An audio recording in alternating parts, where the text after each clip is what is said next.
Okay, mga ka-Nbox, meron tayong FX Wildcat MK1 po to. Ito yung may nakaunang ginawa nila, yung old. Kasi mayroon na po silang MK3 hanggang ngayon.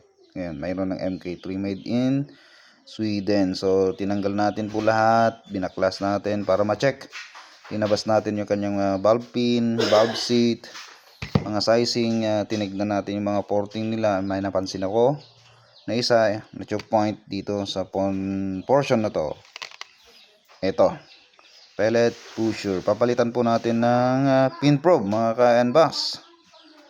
Then check natin kung mag-iiba or lalakas ng kanyang muzzle velocity, kasi parang nakikita ko talagang ito ang problem ng MK1 power.